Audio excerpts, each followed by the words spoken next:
Qu'est-ce qui fera la différence en cette année? Bien aimé, ce ne sont pas les slogans qui font la différence dans l'année. Ce n'est même pas notre enthousiasme qui fait la différence. Bien aimé, il y a des personnes qui, quand elles commencent l'année, elles commencent avec beaucoup de bonnes résolutions. Il y a des personnes qui, quand ils commencent l'année, ils commencent avec beaucoup de slogans. L'année n'est pas puissante parce que vous avez annoncé que l'année sera l'année de ceci ou de cela. Non, la chose qui fait qu'une année soit exceptionnelle, c'est la présence de Dieu. On va lire Exode chapitre 33, du verset 12 au verset 16.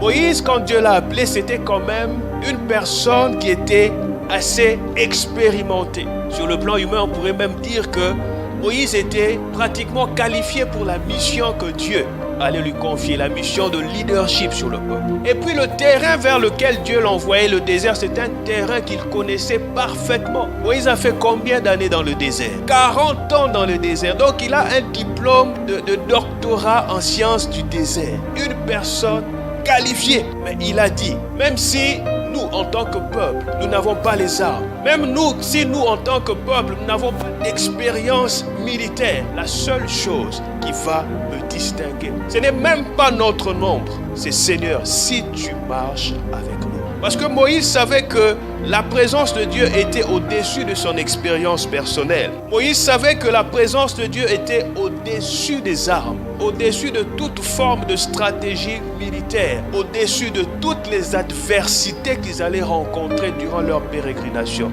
Bien-aimés, nous sommes encore en début d'année 2025.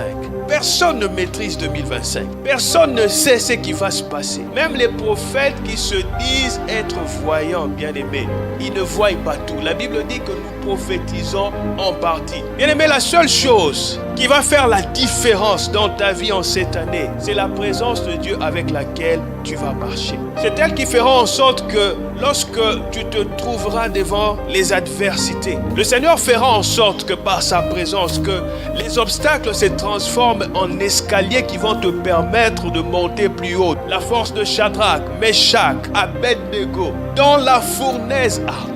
Qu'est-ce qui a fait en sorte que, bien aimé, même l'odeur du feu, ils n'avaient pas ça quand ils sont sortis. C'est la présence de Dieu. C'est la présence de Dieu qui fait en sorte que dans un environnement donné, que nous soyons distingués et honorés. Je lève ma main droite. Je prie pour que 2025 soit véritablement une année où Dieu va t'honorer, où Dieu va essuyer tes larmes. Alléluia. Je voudrais que Dieu fasse de toi un homme et une femme victorieux.